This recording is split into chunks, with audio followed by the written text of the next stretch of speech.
미국 샌안토니오에 있는 트리니티 대학의 한 방송사 인터뷰 현장. 미국의 경제학자로 있는 한 남성이 뜬금없이 한국을 언급하며 화제를 불러 모으고 있습니다. 현장에 있던 수많은 유럽인들은 미국 경제학자의 말을 믿을 수 없다는 반응을 보이며 웅성거리기 시작하는데요. 저명하기로 소문난 이 미국인 경제학자는 대체 한국에 대해 어떤 언급을 하고 있던 것일까요? 안녕하세요. 저는 개발자로 일을 하고 있는 미국 맨하튼에 사는 엘리자베스 로페즈라고 합니다. 저는 미국에서 프로그램 개발자로 일하고 있고 또 제가 하는 일을 무척이나 자랑스럽게 생각하고 있습니다. 그러나 제가 태어난 저의 조국인 미국에 대해서만큼은 자랑스럽게 생각하지 않고 있습니다. 왜냐하면 전 세계 중심에 있다는 미국이라는 나라는 겉으로 세계 다양성을 표방하고 있다고 하지만 그건 어디까지나 백인 우월 사상에 도취된 유럽인들에게나 통용되었기 때문이었고 갈색 눈의 검은 머리 동양인들에게는 절대 예외였거든요. 저희 부모님은 두 분 모두 미국인 국적을 가지고 계십니다. 하지만 저의 친할머니는 동남아시아계 분이셨어요. 미국인 친할아버지와 혼인하시고 미국에서 사셨던 거였죠. 친할머니의 유전자로 인해서 제 외모는 완벽한 미국인들과는 조금 다르게 동양인의 생김새를 가지고 태어나야 했습니다. 그런데 이 생김새로 인해서 어릴 때부터 저는 많은 차별을 받아야 했어요. 엄연히 미국에서 태어난 미국인 국적을 가진 사람이었음에도 불합리한 대우를 받으며 미국 땅 아래 살아남아야 했습니다. 생김새가 다르다고 해서 저를 은근히 깔보거나 하는 일은 다반사였고 거리에서도 제 어깨를 일부러 강하게 치고 간다거나 하는 차별들이 일상이었죠. 그리고 이런 일들은 저의 동료였던 다른 아시아계 사람들도 마찬가지였습니다. 그나마 저는 미국 국적을 가졌던 미국인이라 덜 심했다고 생각해요. 타국에서 왔던 아시아인들은 눈에 띄게 차별을 당해야 했습니다. 그런데 회사에서 저는 참 아이러니한 상황들을 몇 번 마주하게 되었던 적이 있었어요. 왜냐하면 너무나 이상하게도 아시아인들 중에 유독 한국에서 왔다는 사람들만은 유일하게 차별을 겪지 않는 듯 보였습니다. 물론 미국 사회 전체가 그랬던 것인지 알 수 없지만 적어도 제가 다니는 회사 안에서만큼은 한국인들은 차별 대상에서 제외되었죠. 그 한국인들은 언제나 회사에서 가장 핵심적인 일들을 수행하는 일에 항상 포함되어 있었고 회사의 승진 명단에도 매번 한국인들이 늘 1~2명 포함되어 들어가 있었어요. 아시아 사람이면 그렇게 차별하는 미국 사회에서 이게 말이나 되는 일인 건지 참 알 수 없는 일이었습니다. 다른 아시아 사람들은 핵심적인 일을 맡지도 못했고 승진은커녕 회사에서 차별당하며 손가락질 받는 사람들인데 대체 왜 한국인들은 여기에서 배제되고 늘 회사의 중요한 역할을 수행하는 사람들로 인정받고 있던 것일까요? 저는 이런 상황들이 너무나 궁금했습니다. 안 궁금할 수가 없죠. 저 역시 어릴 때부터 동양인의 생김새를 가졌다는 이유로 온갖 핍박을 받으며 성장해왔고 나이를 먹고 현재 시대에서는 전보다 덜하긴 하지만 색안경을 끼고 바라보는 백인들이 많았으니까요. 인터넷을 찾아보면서 한국에 대해 알아보려고 노력도 했었지만 거짓된 자료들과 섞여 있는 인터넷 환경에서는 왜 한국인들의 무엇이 다르기에 회사에서 이런 극진한 대우를 받고 있는지는 찾을 수 없었습니다. 그러던 어느 날이었어요. 회사 일로 미국 샌안토니오에 있는 트리니티 대학에 가야 했던 날이 있었습니다. 학생들의 데이터베이스를 보관하고 관리할 수 있는 프로그램을 개발하기 위해 현 대학과 저희 회사가 업무 파트너로 연결되어 있었거든요. 그곳에서 미국 경제학자가 인터뷰하는 모습을 우연치 않게 볼 수 있었는데 대수롭지 않게 그냥 지나던 저는 이 경제학자분의 입에서 한국이라는 단어가 나오자마자 가던 길을 멈추고 인터뷰를 지켜보게 되었죠. 이날 인터뷰를 했던 사람은 미국의 경제학자인 제로드 클락시라는 분이셨는데 기업 경영에 있어서 큰 영향을 주었던 인물이라고 하더군요. 많은 글로벌 기업들이 제로드 클락시의 조언을 구하고 경영에 임하기도 한다고 하더라고요. 진행자는 클락시에게 당신이 추구하고자 하는 기업 경영의 철학에 대해 많은 세계인들이 관심을 가지고 있는데 현 시대를 넘어 다음 이 사회를 이끌어갈 민족성을 가진 국가는 어떤 국가가 있겠냐는 질문에 정말 뜬금없는 답변을 해서 주변을 놀라게 했었습니다. 이 질문에 너무 당연하게도 현재 전 세계를 호령하고 있는 미국이라는 답변이 나올 것이라 많은 사람들이 예상했었지만 경제학자인 클락 씨의 입에서는 너무 생뚱맞게도 미국이 아닌 한국이 될 것이라는 말을 했기 때문이었어요. 이 답변에 주변에 있던 수많은 사람들이 웅성거리기 시작했고 진행자는 왜 그런 생각을 하게 된 것인지 또 한국이 어떤 민족성을 가지고 있는지 이야기해달라는 질문을 하게 되었죠. 이내 클락 씨는 상기된 표정을 하면서 말을 이어가기 시작했습니다. 한국이라는 나라와 그 나라를 이끌어온 한국인들에 대해서 아주 조금이라도 관심을 갖고 공부를 했던 사람들이라면 아마 그들의 대단함을 넘어 두려움을 갖게 될 정도라고 했는데요. 한국은 6.25 전쟁 이후에 당시 농업사회 중심으로 교육 수준은 엉망진창의 수준에 가까웠으며 이를 보던 세계인들도 과연 이 나라가 한국가로서의 부활을 제대로 할 수 있을지 의심이 들 만큼 피폐했던 국가였다고 말했죠. 그러나 반세기 만에 한국이라는 나라는 이 모든 것들을 극복하고 농업사회에서 완벽하게 산업 중심의 사회로 탈바꿈했으며 빠르게 성장했다고 했습니다. 역사상 지난 시대와 다르게 많은 전 세계 국가들 역시도 발전을 거듭해왔는데 우리 미국을 포함하여 영국, 독일, 프랑스와 같은 유럽 국가뿐만 아니라 중국과 일본과 같은 아시아 국가들도 발전에 발전을 거듭했다고 하더니 그러나 이런 세계 국가들이 이런 발전을 이뤄내기 위해 충분한 시간은 무려 1세기가 넘어가야 했다며 500년 이상의 시간이 필요했지만 한국은 단 40년 만에 이 모든 걸 해냈다며 역사적으로도 이런 나라는 없었다며 이야기했습니다. 그러면서 이걸 증명하고 있는 것이 바로 전 세계에서 탑에 꼽히는 한국의 기업들이라고 했는데요. 이 기업들의 역사를 살펴보면 지난 4, 50년 전에는 이 기업들은 존재하지도 않았던 기업들이라 말했습니다. 심지어 한국은 전쟁 이후 수십 년간 일본의 지배 아래 식민지화되었는데 당시 일본은 한국인들에 대한 기업 운영은 물론 교육마저도 허용하지 않고 제약당했기 때문에 한국에 대해 낙관적으로 볼 수 있는 여지가 단 하나도 없었지만 지금의 한국을 보면 전 세계 산업 부문에서도 수십 개에 이르는 품목에서 세계 인류 수준에 도달해 있고 실제로 어떤 분야에서는 세계 1위로 단연코 넘볼 수 없는 상위 레벨에 있다며 사회가 전반전으로 발전하는 시기에 한국은 유독 모든 국가를 통틀어 2배에 이르는 굉장히 믿기 힘든 속도로 성장하며 성과를 이뤄낸 것이 바로 지금 자신이 이야기하고자 하는 한국의 민족성으로부터 나온 거라며 한국을 극찬했습니다. 그러면서 한국의 민족성에 대해서 더 깊게 이야기하기 시작했는데요. 한국의 특징은 극단적일 만큼 한 몸으로 움직인다는 것에 중점을 두었어요. 역사적으로 뼈 아픈 시기를 겪었던 한국인들은 그들의 피에 끈끈한 민족애가 흐르고 있고 국가의 어려움이 닥쳐오면 한국인들은 빠지지 않고 국가를 일으켜 세우기 위해 한 몸이 되어 움직인다고 설명했습니다.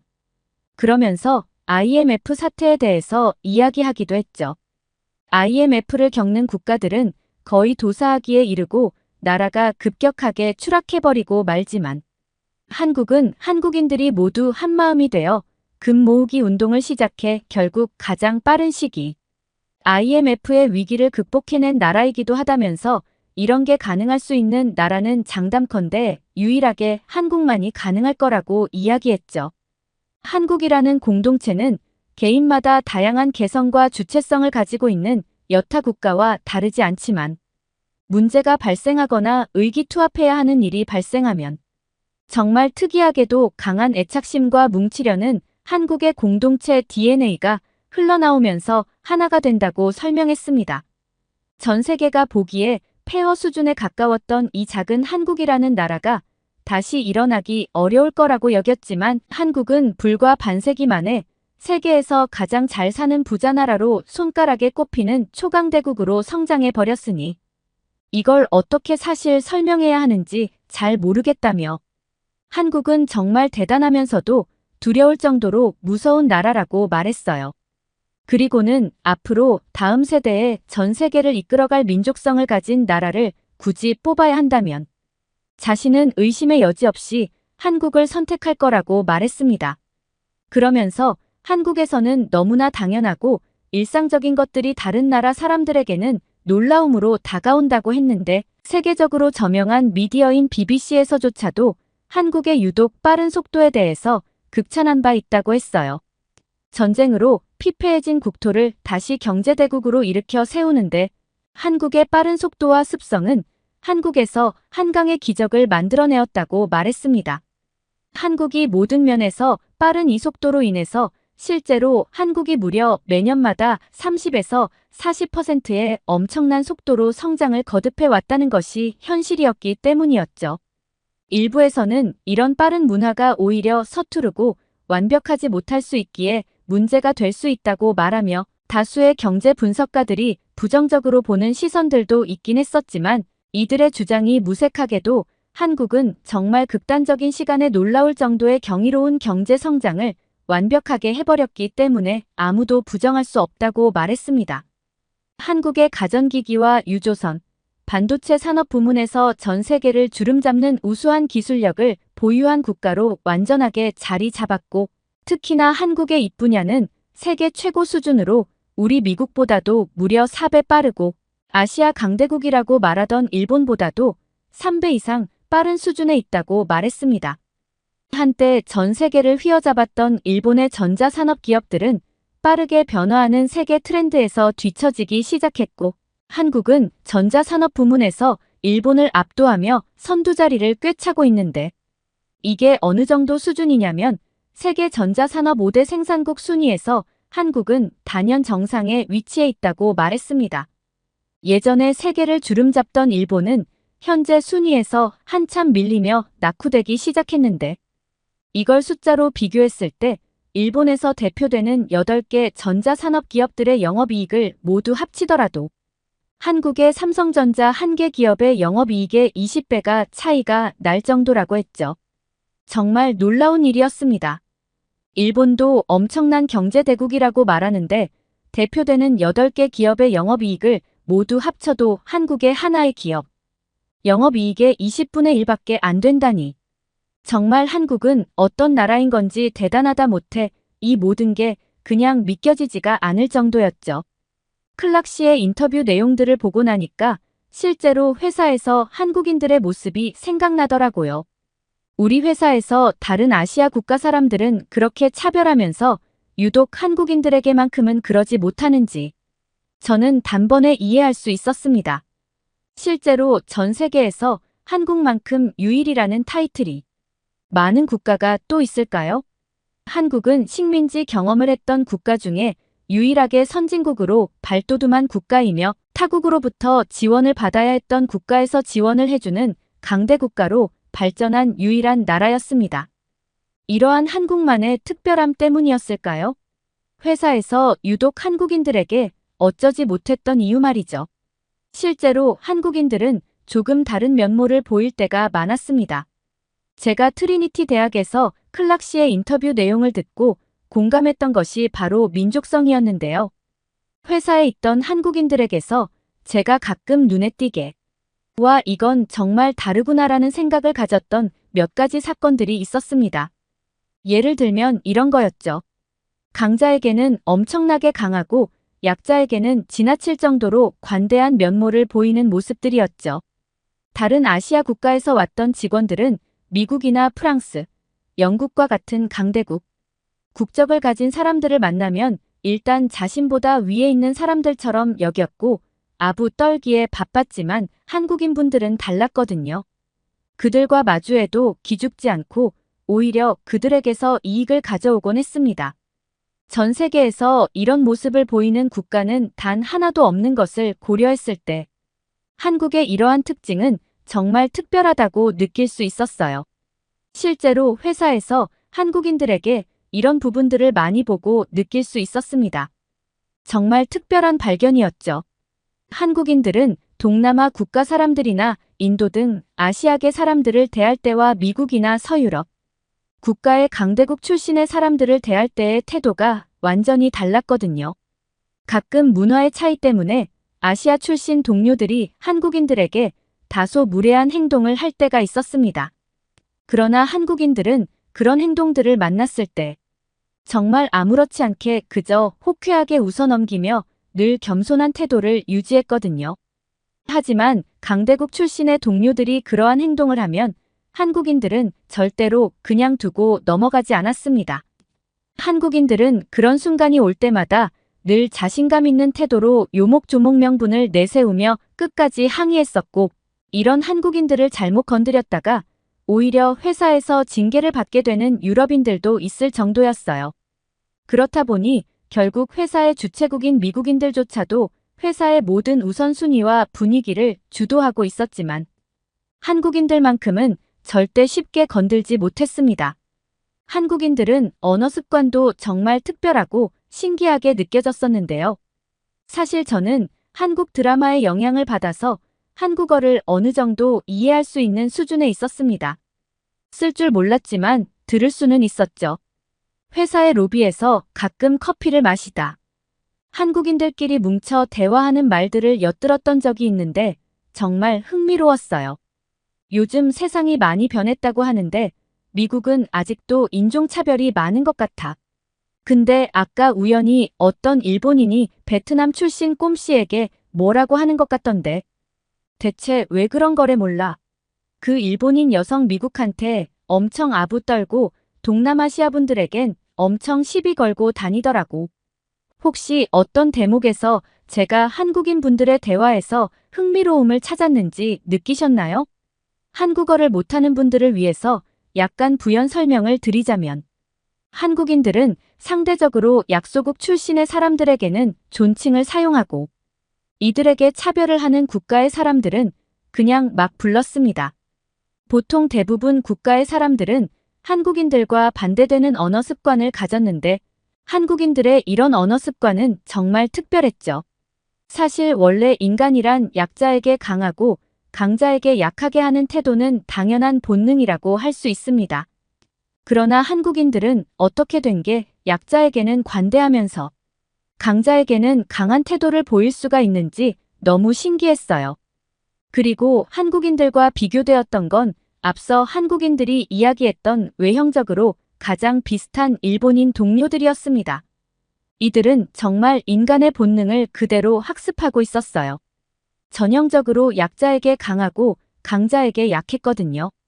일본인들은 동남아나 인도 출신 등 자신들보다 약소국 출신이라고 생각되면 곧바로 자신보다 아래라고 생각했고 무례하게 대했습니다.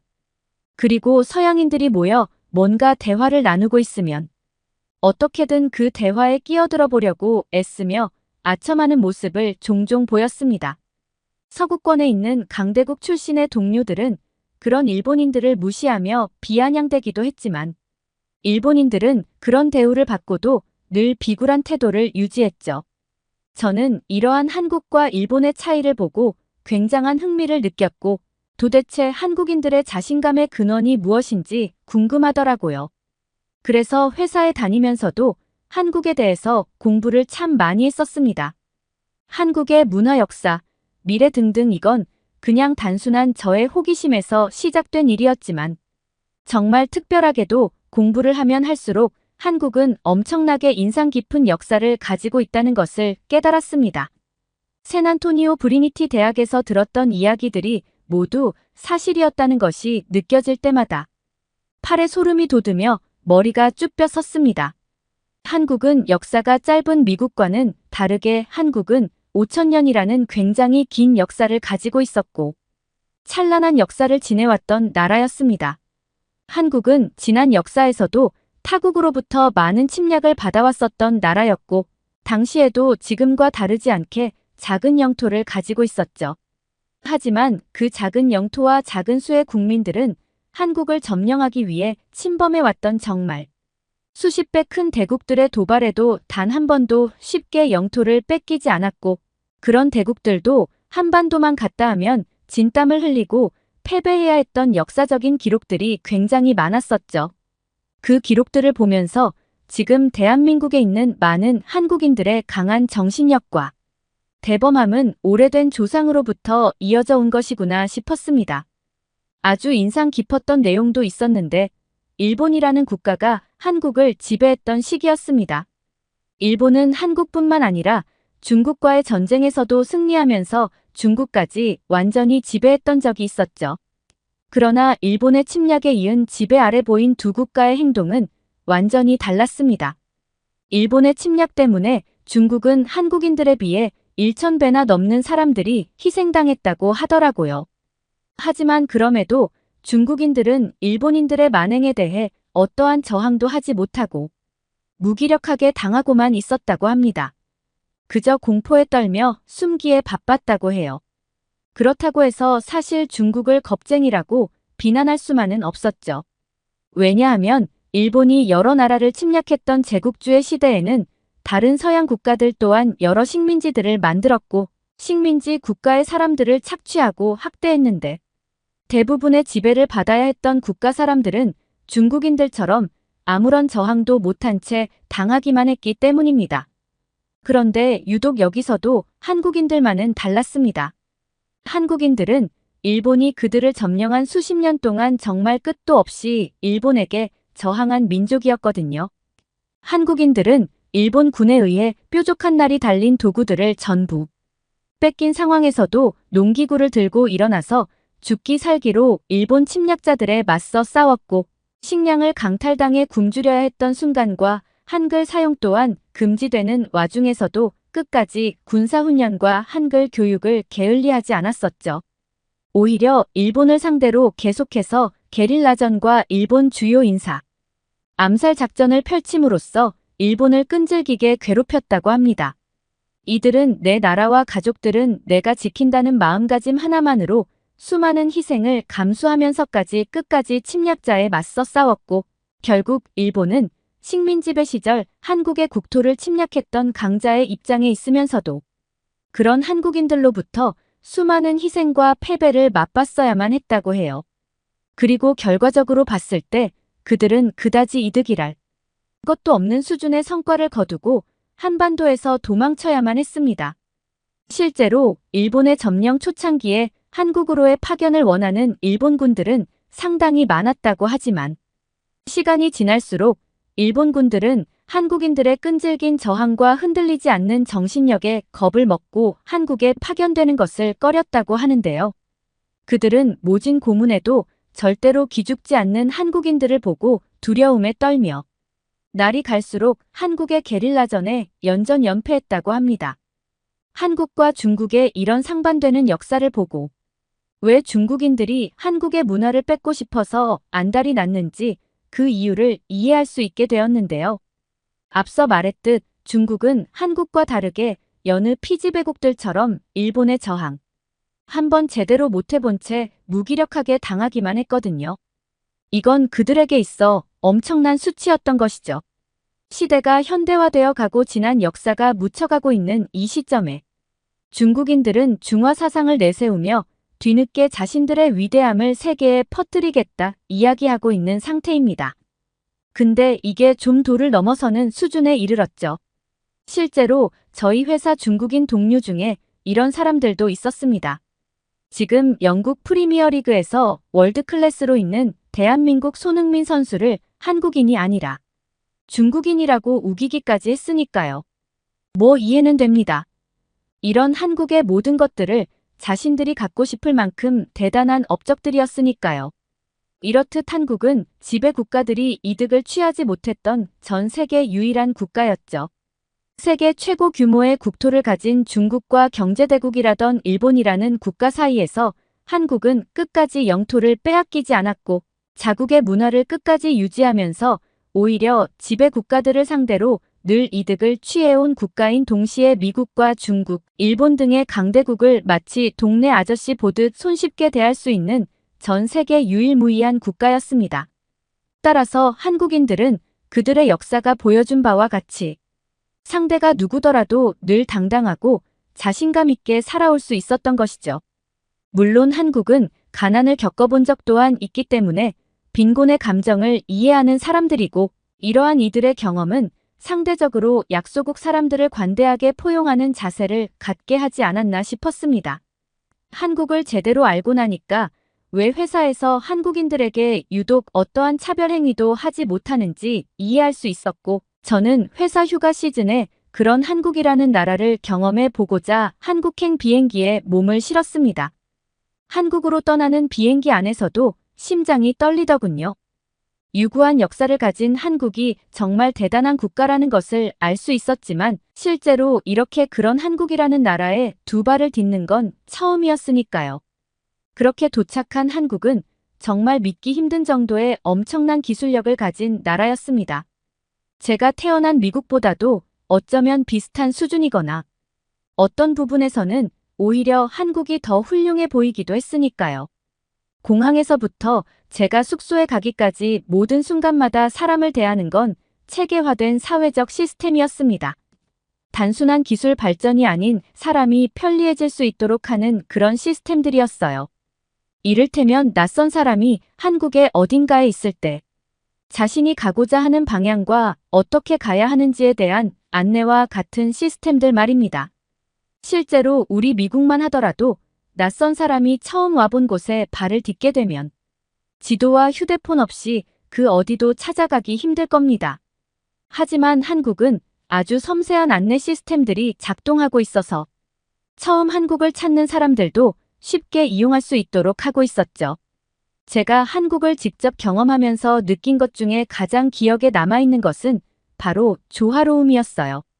이건 제가 세계 많은 국가들을 모두 다 알고 있는 것은 아니었지만 적어도 제가 아는 수준에서 한국은 유일했던 모습이었는데 바로 이런 모습이었습니다. 한국의 도심은 타 유럽 국가와는 전혀 다른 모습을 하고 있었어요. 유럽의 도시는 푸르른 녹색 풍경을 마주하기가 어렵습니다. 간간히 길가에 심어놓은 잡초들과 나무 몇 그루가 종종 보이는 것이 다였지만 한국의 도시는 높은 산과 녹색의 자연들이 함께 공존하고 있었죠. 자연과 현대화된 아름다운 건물의 조화로운 모습은 정말 이색적이었고 특별한 순간이었습니다. 심지어 길가에 당연히 있어야 하는 전선주와 전선들조차 지하로 매몰하여 지저분한 모습들을 찾아볼 수가 없었죠. 이런 조화로움은 눈으로 보이는 거대한 도시 풍경에만 있었던 것은 아니었는데요. 바로 음식 문화에서도 이런 조화로움을 만날 수 있었습니다. 유럽은 채소만 먹는 비건인들이 있을 정도로 육식과 채소가 서로 다르게 분리되어 있습니다. 하지만 한국의 음식은 육류와 채소를 동시에 섭취할 수 있는 독특한 음식 문화가 있었던 것이죠. 육류를 먹으면서도 항상 채소를 곁들여 함께 섭취하다 보니 누가 보더라도 건강할 수밖에 없다고 생각이 들었죠. 물론 맛은 말할 것도 없이 훌륭하고 말이죠. 왜 해외 많은 사람들이 한국의 음식이 최고라고 말하곤 했었는지. 한국에 도착하고 단 한 끼 식사로 이해해버릴 수 있을 정도였습니다. 사실 이 밖에도 한국은 유럽에서는 찾아볼 수 없는 정말 진귀한 모습들이 많이 있었어요. 그걸 모두 말하기에는 아마 3박 4일이 걸려서야 모두 말할 수 있을 것입니다.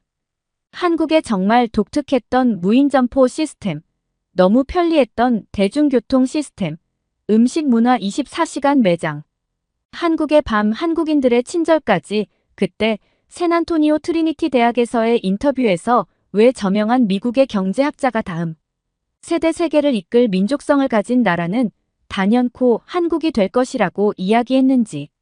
전 이제 그 말에 100% 공감하고 있습니다. 한 번만 쉽게 생각해봐도 정말 말이 되지 않거든요. 한국의 국토는 타 유럽국들이나 강대국들에 비해 굉장히 작습니다. 인구도 5천만 명밖에 되지 않죠. 바로 옆 나라인 중국과 비교하면 20배도 작습니다. 심지어 일본과도 2배 이상 차이가 나죠. 그런데 세계에서 이 정도 수준의 강대국으로 평가받고 기술적 발전을 이룬 국가가 지금 영토의 딱 2배. 그리고 딱 2배의 인구를 가졌다면 정말 그 어느 국가도 한국을 쉽게 생각할 수 없었을 겁니다. 어찌 보면 지금 한국이 북한이라는 국가와 통일되지 않고 있음을 세계는 감사해야 할지도 모르겠더라고요. 한반도가 오로지 대한민국 주체라고 생각해보면 정말 압도적일 것이라는 생각이 들었기 때문이었죠. 저는 한국을 경험하고 다시 회사에 복귀하면서도 마음속에 이런 생각을 하고 있어요. 모든 국가의 사람들은 한국의 위기 극복 능력과 위기를 대하는 대처 방식, 그 사람들의 관심사와 그 사람들의 미래 가치에 대해서 분명 눈여겨봐야 하고 이들의 움직임이 곧 다음 세대를 맞이할 핵심이 되는 열쇠일 수 있다는 생각 말입니다. 한국인들에게 완전히 매료되어 버리고만 저는 요즘 회사에서 한국인 분들을 만나면 괜히 겁부터 납니다. 하지만 그런 생각이 들자마자 한국인들의 따뜻한 미소에 완전 녹아버리고 말죠. 그래서 말인데 혹시 말입니다. 한국 남자분들은 어떤 여성들을 좋아하는지 너무너무 궁금합니다. 사실 한국인 남자를 연인으로 만나보고 싶은데 우리 회사에 있는 한국인 분들은 저를 동료 이상으로 생각하지 않는 것 같아서요. 혹시 알려주신다면 제가 한국인 남자를 만나는데 아주 유용한 자료가 될 수 있지 않을까 싶습니다. 한국이라는 위대하고 멋진 나라를 만날 수 있었음에 감사했고 그런 한국을 통해 큰 가르침을 얻을 수 있어서 기뻤습니다. 앞으로도 더 많은 공부를 통해 제가 나아갈 미래를 더욱더 밝고 가치 있게 만들어갈 수 있는 초석으로 사용하겠습니다. 저의 긴 이야기를 들어주셔서 고맙습니다. 오늘 사연은 여기까지입니다. 시청해주셔서 감사합니다. 뉴질랜드 남섬에 있는 작은 마을에 소수의 중국인들이 이주하기 시작합니다. 마을에 들어온 중국인들은 뉴질랜드에서 가장 중요하게 여기는 공존이라는 가치를 훼손하며 모든 걸 중국식으로 바꿔가기 시작하는데요. 그 중심에는 중국에서 악명 높기로 소문난 흑사회 조직이 있었습니다. 하지만 중국의 흑사회는 전혀 몰랐다고 합니다. 이 마을에는 한국에서 이주해온 해병대 출신들이 지키고 있던 곳이라는 걸 말이죠. 과연 뉴질랜드 남섬의 이 작은 마을에서는 앞으로 대체 어떤 사건 사고들이 펼쳐졌을까요? 안녕하세요. 제 이름은 크리스 파커. 뉴질랜드의 남섬에 살고 있는 남자입니다. 뉴질랜드는 원래 마오리족이라는 원주민이 살던 나라였는데 저희 백인들이 이주해 정착한 곳이에요. 그렇기 때문에 뉴질랜드인들은 다른 민족과 문화를 존중하는 것을 당연하게 여기죠. 제가 살던 작은 마을 역시 서로를 존중하고 위해할 줄 아는 공동체였어요. 그런데 어느 날부터인가 우리 마을에 중국인들이 마구 몰려들기 시작하더니 저희 마을은 지옥으로 변해버렸답니다. 처음 소수의 중국인들이 이주해 왔을 때는 별다른 문제가 없었어요. 그들은 뉴질랜드가 영어권 국가이면서도 유럽이나 미국에 비해 물가가 저렴하고 또 비교적 영주권을 따기 쉽기 때문에 이곳에 왔다고 대수롭지 않은 듯 말했죠. 그런데 시간이 지나며 중국인들은 점점 그 수를 불려갔어요. 그리고 중국인들이 머릿수를 늘려갈수록 그들의 본색이 드러나기 시작했죠. 중국인들은 공존이라는 우리 마을의 가치를 훼손하고 중국식으로 모든 것을 바꾸기 시작했어요. 먼저 그들은 간판을 한자로 바꿔서 달더군요. 뉴질랜드는 엄연히 영어를 쓰는 국가이고 뉴질랜드인 대다수는 한자를 전혀 모르는데 말이죠. 그런데도 한자 간판을 버젓이 내건다는 것은 우리 뉴질랜드인들을 배척하겠다는 뜻 아닌가요? 저는 이런 중국인들의 행태에 정말 어이가 없었어요.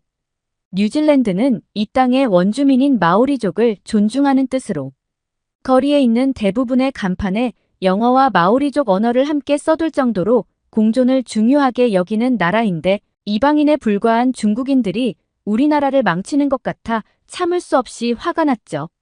그런데 정말 저를 분노하게 만들었던 것은 동물과 식물을 대하는 중국인들의 태도였어요. 뉴질랜드 사람들은 동물과 식물을 정말 아끼고 사랑해요. 키위가 주요 수출품인 것은 물론 혹여 자연을 해치기라도 할까 공장도 잘 짓지 않고 뉴질랜드인 스스로를 가리켜 키위라고 부를 정도죠. 우리가 자연을 아끼는 만큼 뉴질랜드는 다른 어떤 나라들보다 깨끗한 환경을 자랑하는 국가라고 자부해요. 그런데 중국인들은 깨끗한 환경을 보존해야겠다는 생각 자체가 없는 사람들이더군요. 그들은 마라탕이라는 음식을 먹으며 출처를 알 수 없는 이상한 식재료를 사용했고 음식물 쓰레기와 일반 쓰레기를 마구잡이로 섞어서 버려댔어요. 결국 얼마 지나지 않아 아름답고 깨끗했던 우리 마을은 비위생적인 쓰레기 천지가 되어버렸죠. 그러자 우리 마을은 인근에서 차이나 시티로 불리며 집값과 땅값이 뚝뚝 떨어지기 시작했어요. 동시에 월세 비용도 저렴해졌는데 그렇게 되자 모범적인 시민이라고 할 수 없는 사람들이 우리 마을에 몰려들기 시작했죠. 자연히 우리 마을에는 범죄가 발생하는 일이 늘었고 어느새 오후 5시만 되어도 상점들이 문을 닫고 도심이 텅 비어버리게 되었답니다. 평소 같았으면 활기차게 길거리를 오고 갔을 직장인들의 모습도 사라진 지 오래였죠. 그 대신 길거리를 채우고 있는 것은 노숙자 아니면 범죄자, 그도 아니면 중국인들이었습니다. 이들은 길거리에서 난동을 부리는 일이 잦았고 이들이 집중적으로 모여 사는 일대에서는 해가 지면 집 밖으로 나가지 말라는 말이 유행처럼 번지기도 했죠. 결국 인근의 상권은 위축되다 못해 완전히 죽어버렸어요. 그런데 문제는 여기서 끝이 아니었죠. 중국인들은 엄청난 자본력을 바탕으로 마을 인근의 규모가 큰 회사들을 사들였고 그 회사의 뉴질랜드 노동자들에게 갑질을 하기 시작했습니다. 예를 들어 원래 시간당 30달러를 받던 근로자들에게 갑자기 12달러만 주겠다고 통보를 하고 이를 거부하면 해고를 해버리는 말도 안 되는 짓을 벌였죠. 그러던 중 우리는 충격적인 사실을 알게 되었는데 그건 바로 우리 마을을 쑥대밭으로 만든 중국인들의 뒤에 악명 높은 중국 조폭 흑사회가 있다는 것이었어요. 흑사회는 전 세계에 퍼져 지하세계를 점령하고 있는 폭력 조직으로 굉장히 난폭하고 잔인무도한 것으로 유명하죠. 예전에 흑인 갱스터가 흑사회 멤버에게 무시하는 말을 내뱉었다가 그 자리에서 바로 변사체가 된 일화 때문에 미국의 최대 갱단도 흑사회는 건드리지 않는다고 했어요. 이들은 주로 중국 교민들을 이용해 지역을 장악하는데 먼저 중국 교민들을 특정 지역에 침투시켜 차이나 시티를 형성하고 상권을 장악한 뒤 흑사회가 무력과 악명을 이용해 그 지역을 완전히 점령해버리는 것이었죠.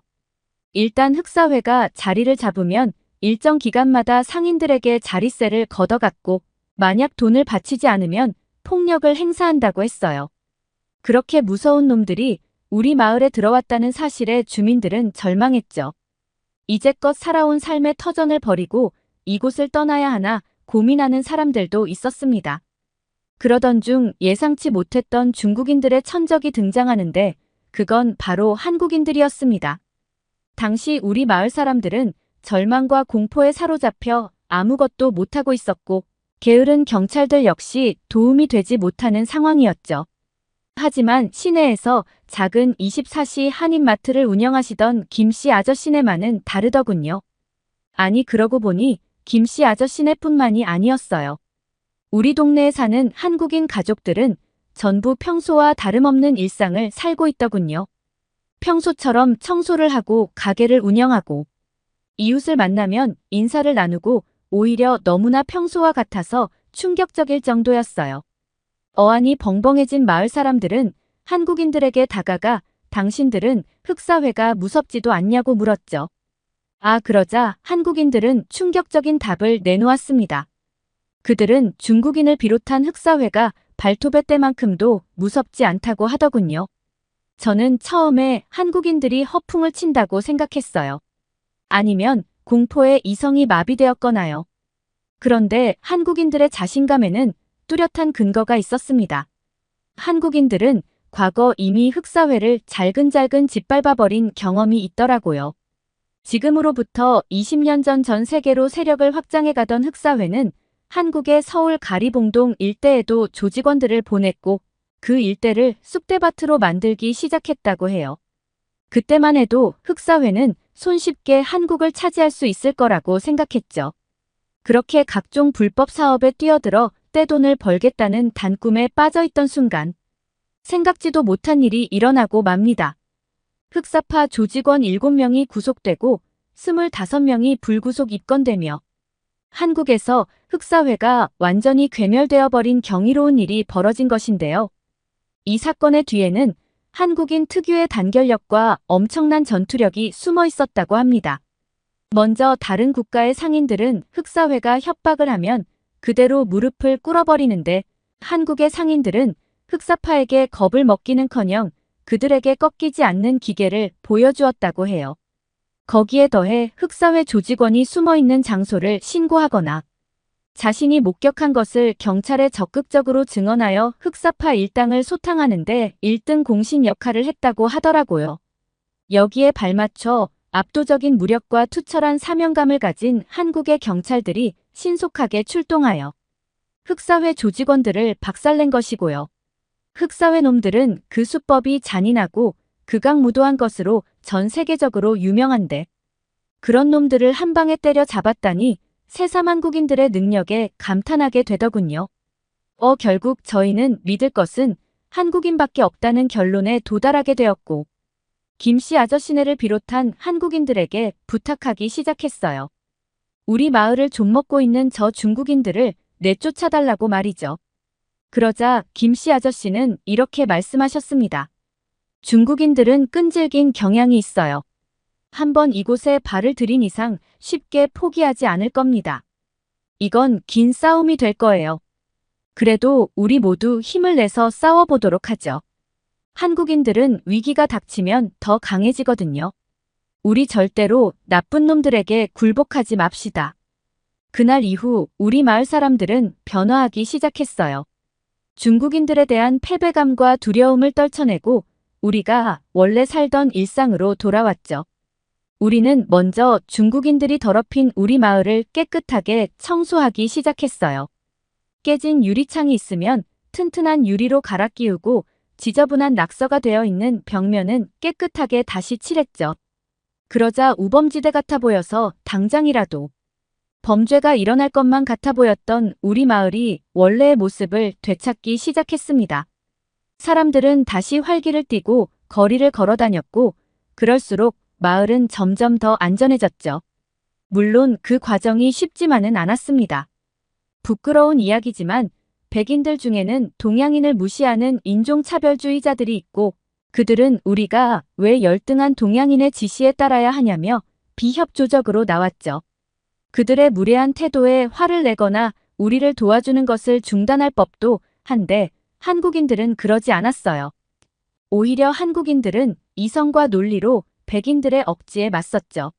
나중에 알고 보니 한국인들은 대체로 높은 학력을 가지고 있을 뿐만 아니라 기본적으로 지능이 높다고 하더군요.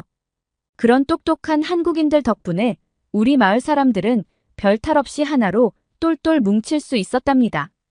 이어서 한국인들은 다음 계획을 내놓았는데 그건 바로 중국인들이 장악한 시장을 다시 빼앗아 오는 것이었어요. 물론 합법적인 방법으로 말이죠. 한국인들이 내놓은 방안은 중국인들이 절대 따라할 수도 없고 강제로 빼앗아 갈 수도 없는 독창적인 것이었어요. 그게 뭔지 아세요? 바로 한국의 문화를 이용해 시장을 형성하는 것이었어요. 이것은 요즘 전 세계에 한국의 드라마와 음악, 음식, 패션 등 모든 것이 주목받고 유행하기 때문에 가능한 계획이었죠. 먼저 우리는 한국 스타일의 주점을 연다는 광고를 SNS에 대대적으로 했어요. 그리고 가게들에는 요즘 유행하는 K-팝을 크게 틀고 한국에서 인기 있는 메뉴인 해물, 파전, 떡볶이, 양념치킨들을 준비했죠. 잠시 후 우리가 올린 광고를 본 젊은 사람들이 하나둘씩 가게를 찾기 시작했고 우선 한국인들이 한국 스타일로 손님들에게 서비스를 제공하기 시작했어요. 우리는 그 모습을 잘 보고 배우기로 했죠. 그런데 한국인들이 손님을 대하는 방식은 뉴질랜드인들과 정말 다르더군요. 먼저 한국인이 운영하는 가게의 편리한 점은 테이블에 벨이 설치되어 있다는 것이었어요. 손님들이 직원을 부르고 싶을 때 그 벨을 누르면 띵동 소리가 나고 곧이어 재빠르게 직원이 달려와 주문을 받았는데 그건 정말 획기적으로 보였답니다. 사실 뉴질랜드 식당에서 직원을 부를 때는 난감한 경우가 많거든요. 아무리 불러도 직원이 못 듣는 경우도 있고 직원이 어디에 있는지 당초에 보이지 않는 경우도 있어서 말이죠. 그런데 한국의 테이블에는 벨이 있으니까 손님이 큰 목소리를 낼 필요도 없고 직원을 찾아 두리번거릴 필요도 없어서 매우 편리해 보였어요. 나중에 알아보니 한국인들은 편리함과 효율성을 굉장히 중요하게 여긴다던데 그래서 이런 센스 있는 발명품이 만들어진 것 같았죠. 또 한국은 손님이 주문한 메인 메뉴 외에도 팝콘이나 젤리 같은 사이드 메뉴를 주고 그것들을 별도의 추가 금액 없이 계속해서 리필해주더군요. 의아해진 저는 손님들이 사이드 메뉴만 계속 리필해 먹으면 가게 입장에서는 손해일 텐데 한국의 가게는 왜 이런 정책을 가지고 있는 거냐고 물었어요. 그러자 돌아오는 답은 전혀 생각지도 못한 것이었습니다. 한국인들은 성격 자체가 정이 많아서 원래 남을 챙겨주는 것을 좋아한다고 하더군요. 그래서 돈도 돈이지만 손님을 맞이했으면 그들에게 최상의 서비스를 주고자 노력한다고 했죠. 그러니까 저런 행동은 손님을 생각하는 진심 어린 마음에서 나왔다는 것인데 그 순간 저는 이런 생각을 했답니다. 한국인들의 이런 상냥한 마음은 중국인들이 절대 베껴서 따라할 수 없는 것이겠구나. 이어서 활용 정점이 등장했는데 그건 바로 한국 음식이었죠. 냄새부터 고소하고 군침이 돌게 만드는 한국 음식은 비주얼도 환상적이었고 그 맛 또한 일품이었기 때문에 손님들은 저절로 엄지를 척 올렸답니다. 뉴질랜드 사람들에게 제일 인기가 많았던 음식은 해물떡볶이와 양념치킨이었는데 손님들은 대체 왜 매운데 자꾸 먹게 되는 거냐며 매워서 연신물을 마시면서도 손에서 포크를 내려놓지 못했답니다. 마지막으로 가게를 나설 때 이 모든 환상적인 서비스가 팁 없이 제공된다는 것을 알고는 손님들은 모두 한국 문화의 매력에 풍덩 빠져버렸죠. 우리 마을의 한국 가게는 입소문을 타기 시작하더니 전국에서 사람들이 몰려들기 시작했고 2호점에 이어 3호점까지 내야 할 지경에 이르렀어요. 그랬는데도 손님들이 계속 몰려들어 줄을 서고 기다리는 탓에 감당이 되지 않을 정도였답니다. 중국인들에 의해 일자리를 잃었던 우리 마을 사람들은 오히려 전화위복이 되어 떼돈을 벌게 되었죠. 전혀 예상하지도 못했던 이 상황에 우리는 웃음꽃이 마를 날이 없었어요. 한국인들이 만들어준 이 기적에 정신을 차릴 수 없을 지경이었죠. 우리는 여기에서 안주하지 않고 위대한 한국 문화의 힘에 더 기대어 보기로 했어요. 김씨 아저씨에게 또 다른 아이디어가 없냐고 물었더니 잠시 고민하던 아저씨는 이렇게 말하더군요. 한국의 술인 소주와 막걸리를 팔아 이만큼 성공했으니 이번에는 한국의 전통차를 팔아볼까요?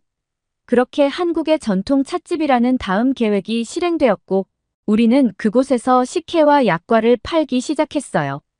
우리 마을은 이미 한국 문화로 유명세를 탔기 때문에 관광객들은 자연스럽게 전통 찻집에도 호기심을 가졌고 이내 달큰한 식혜와 오묘한 약과의 맛에 빠져들었죠. 얼마 지나지 않아 한국 전통 찻집 역시 대박을 쳤고 우리 마을은 연일성시를 이루게 되었답니다. 얼마 전까지만 해도 악취가 진동하던 우범지대라고는 상상도 하지 못할 정도였어요. 마을 사람들은 한국인들에게 감사하며 기쁨의 눈물을 흘렸죠. 그런데 중국인들은 우리 마을의 이런 변화를 달가워하지 않았습니다.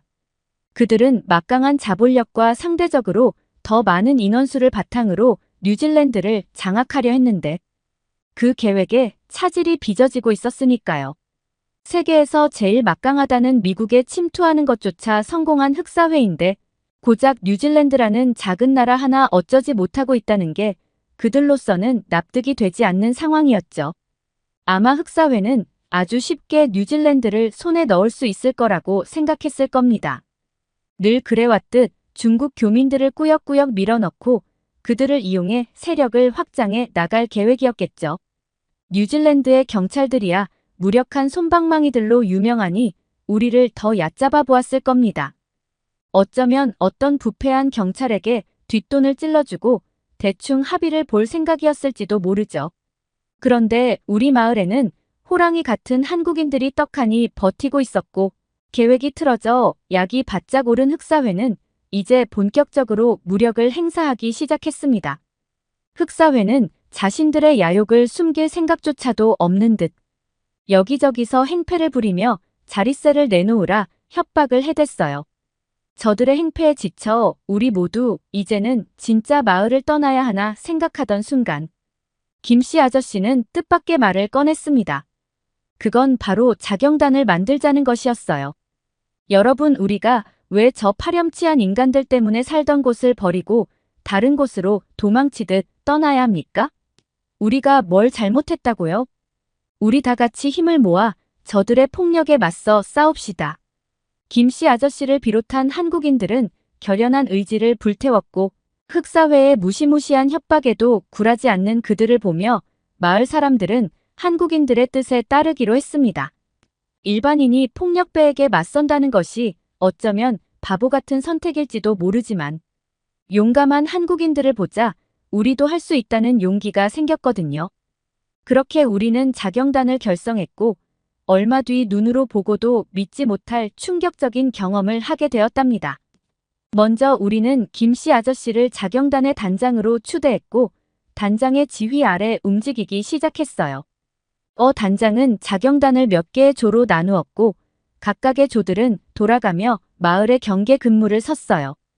우리의 물샐 틈 없는 감시 때문에 흑사회는 전처럼 마음대로 활개를 치고 다니지 못했고 가끔 막무가내로 쳐들어오는 흑사회가 있으면 한국인 자경단 대원들이 나서서 곧바로 처리해 주었어요.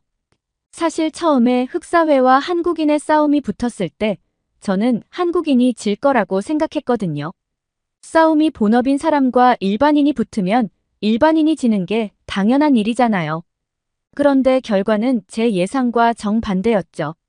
한국인의 펀치에 맞은 흑사회는 쌍코피를 흘리며 그대로 기절해버렸고 그 모습을 본 다른 흑사회 놈들은 꽁지가 빠지게 도망을 쳐버렸답니다.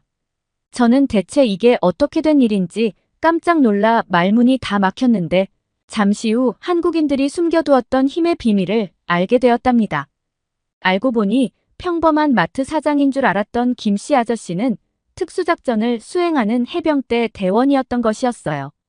뿐만 아니라 다른 한국인 아저씨들 역시 모두 군대를 다녀온 경험이 있고 어렸을 때부터 태권도라는 무술을 배웠다고 하더군요. 군대에서 실제 전투 기술을 배운 한국인들과 그냥 동네에서 패싸움이나 찔끔찔끔했던 중국 조직원들이 1대1로 붙었을 때 상대가 되지 않는 것은 물론 먼지 나게 두드려 맞는 것은 당연한 일이었던 것이었어요. 게다가 한국인들은 지켜야 할 대상이 있으면 더욱더 강해진다고 하더군요. 이것은 평범한 싸움이 아닌 나와 우리 가족이 뿌리내리고 살아갈 삶의 터전을 지키는 일이니 한국인들은 그 어느 때보다 진심이었고 그 어느 때보다 강해져 있었죠. 그런 한국인들을 상대하는 것은 단언컨대 목숨을 걸어야 하는 일이었을 거예요. 하지만 흑사회는 여전히 정신을 차리지 못했던 것인지 아니면 뜨거운 맛을 더 보고 싶었던 것인지 우리 마을에 대대적인 공격을 해왔습니다. 모두가 잠든 새벽 시간에 기습적으로 말이죠. 아마 흑사회는 자경단이 잠든 틈에 재빨리 해치워버릴 계획이었을 겁니다. 그런데 한국인이 이끄는 자경단을 건드리는 것은 정말이지 큰 실수였죠. 한국인은 이미 흑사회의 공격을 예측하고 경찰과 공조에 완벽한 대비를 하고 있었거든요. 대체 이게 무슨 영문인지 몰라 당황하던 흑사회의 그 얼빠진 얼굴이란 지금 생각해도 정말 웃기네요. 저희가 어떻게 흑사회의 기습 공격을 예측할 수 있었냐고요. 그건 자경단의 박씨 아저씨 덕분인데. 씨 아저씨는 한국의 공대 출신으로 드론을 자유자재로 만진다고 하시더라고요. 박씨 아저씨의 드론을 통해 흑사회 놈들이 아지트에서 뭘 계획하고 있는지 전부 알 수 있었고 그동안 모아온 CCTV 자료를 더해 경찰에 신고할 수 있었죠. 완벽한 증거를 들이밀자 엉덩이 무겁기로 소문난 뉴질랜드 경찰도 움직일 수밖에 없었던 거고요. 다시 말해 흑사회 놈들은 처음부터 한국인들의 손바닥 위에서 놀고 있었던 거랍니다. 그렇게 뉴질랜드를 차지하려던 흑사회의 야심찬 계획은 완벽하게 실패로 돌아갔고 혼란에 빠진 흑사회 놈들은 온통 넋이 나간 채 체포되었어요. 이게 다 강하고 똑똑한 한국인들 덕분에 가능했던 일이죠. 이제 와서 하는 말이지만 흑사회 놈들 깜냥도 안 되면서 왜 한국인들에게 덤볐던 걸까요? 오르지 못할 나무는 쳐다보지도 말라는 옛말도 있는데 말이죠. 제발 이 일을 계기로 그들이 뭔가를 배웠기를 바랍니다. 그날 이후 우리 마을 사람들은 계속해서 마을을 가꾸어 나갔어요. 언제 다시 커다란 위기가 닥쳐와도 흔들림 없이 버텨낼 수 있도록 말이죠. 그리고 그 중심에는 한국인들이 있었어요. 한국인들은 마을 사람들이 나태해지려 할 때마다 강인한 정신력으로 우리를 이끌어 주었고 근면 성실한 그들은 존재 자체만으로 우리에게 귀감이 되어 주었답니다. 모두가 깊이 아는 우범지대에서 사랑받는 도시로 거듭난 우리 마을을 보며 새삼 감탄하고 있을 때 김씨 아저씨가 재미있는 이야기를 해주시더군요. 옛날에 한국은 세계에서 손꼽히는 가난한 나라였던 적이 있다고 하지만 새마을 운동과 온 국민의 피땀 어린 노력으로 현재는 세계에서 손꼽히는 부강한 국가가 되었다고 그것이 너무 자랑스럽다는 이야기였죠. 저는 한국이 그런 역사를 가지고 있었는지 몰랐기에 깜짝 놀랐죠. 현재 제가 아는 한국은 세계 유행을 선도하고 10손가락 안에 드는 부유한 나라니까요. 저는 김씨 아저씨에게 이렇게 물었어요. 아저씨, 한국은 석탄이나 석유 같은 지하 자원을 가진 나라도 아니고 미국처럼 땅이 넓은 것도 아니고 중국이나 인도처럼 인구가 많은 것도 아닌데 무슨 저력이 있길래 성공할 수 있었던 거죠. 그러자 김씨 아저씨는 빙그레 웃으시더니 한국이 가진 저력은 한국인 그 자체라고 하시더군요. 한국은 그동안 수없이 많은 외세의 침략을 겪었고 IMF라는 경제 위기, 기름 유출 사건 등의 위기도 겪었지만 그 모든 위기들을 국민들이 하나 되어 이겨낸 엄청난 저력을 가지고 있는 국가이고 그 저력은 국민들로부터 나왔다고 설명해 주셨어요. 김씨 아저씨의 이야기에 빠져든 저는 더 자세히 이야기해 달라고 했고 아저씨는 이야기를 이어가셨죠. 옛날에 한국이 조선이라고 불리던 때였어. 그때 조선은 일본의 침략을 받았는데 상황이 어려워지자 백성들이 스스로 의병이라는 조직을 만들어 나라를 지켰지. 심지어 여자와 아이들도 돌을 들고 일본군에 맞서 싸워 대승을 거두기도 했어. 그 이야기를 들은 저는 감탄하지 않을 수 없었어요. 세상에 이렇게 멋진 민족이 또 있을까 싶더라고요. 한국인들은 그야말로 기적을 만들어내는 사람들인 것 같습니다. 한국과 한국인들에게 완전히 반해버린 저는 한국어 공부를 하기로 했어요. 한국에 대해 더 많은 것을 알고 더 많은 것을 배우고 싶어졌기 때문이죠. 그렇게 저는 바로 한국어 기초반에 등록했고 한국어 공부를 시작했답니다.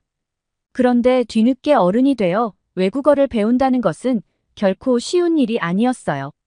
게다가 한국어는 배우기에 굉장히 어려운 언어더군요. 예를 들어 영어는 노랑이라는 색상을 두고 옐로우 일로만 표기하면 되지만 한국어에는 노랗다 누렇다 노르스름하다 노리끼리 하다 누렇게 떴다까지 너무나 많은 표현들이 존재하더라고요. 한국어 단어들을 외우다가 정말이지 울고 싶은 날이 하루 이틀이 아니었답니다. 그래도 저는 포기하고 싶지 않았어요.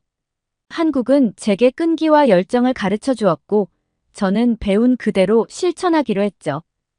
그렇게 저는 한국어 공부를 이어나갔고 얼마 후 한국행 비행기에 올랐답니다. 한국어 공부를 하다 보니 한국에 대한 열망이 점점 커져갔고 결국 짧게라도 한국을 직접 경험해 보기로 한 거죠. 한국으로 향하는 비행기 안에서 어찌나 설레던지요. 가슴이 너무 뛰어서 터질 지경이었답니다. 잠시 후 마침내 저는 인천공항에 도착했고 너무 좋아서 기절할 뻔했죠. 한국은 제가 상상했던 대로 아니 상상 이상으로 멋졌어요. 첨단의 끝을 달리는 최신 설비로 가득한 공항 내부도 세련됨. 그 자체인 한국인들도 지나치다시피 빠른 인터넷도 모든 것이 마음에 들었죠. 왜 이제껏 이별 세계를 모르고 살았나 싶을 정도였어요. 저는 한국에 일주일 머무를 계획이었는데 할 수만 있다면 일주일이 아니라 100년이라도 한국에 있고 싶었습니다. 요즘 저는 다시 뉴질랜드에 돌아와서 중국인들로부터 지켜낸 소중한 우리 마을을 잘 가꿔가고 있어요. 물론 흑사회와 있었던 일은 다시는 겪고 싶지 않은 끔찍한 악몽이지만 그 일로 인해 한국인 아저씨들과 친해지고 한국이라는 멋진 나라에 대해 자세히 알게 된 것은 좋은 일인 것 같습니다. 한국과 한국인을 알게 된 뒤에 저는 마치 새로 태어난 것만 같은 기분이거든요. 성실한 한국인들을 보며 저 역시 더 열심히 살아야겠다고 생각하게 되었고, 똑똑한 한국인들을 보며 저 역시 한국어라는 외국어 공부에 도전하게 되었고, 선진국 한국에 다녀온 뒤 저는 요즘 우리 뉴질랜드도 한국처럼 발전되면 좋겠다는 꿈을 꿉니다. 물론 저는 소시민일 뿐이니 나라 전체를 바꿀 수는 없겠지만 우리 마을만이라도 한국을 본따서 조금씩 발전시켜 보려고 해요. 한국인들이 무에서 유를 만들어내는 기적을 보여준 것처럼 저 역시 끈기 있게 노력하면 잘할 수 있을 거라고 굳게 믿고 있습니다. 저희 마을 도와준 한국인 분들에게 진심을 다해 감사함을 표합니다. 오늘 사연은 여기까지입니다. 시청해 주셔서 감사합니다.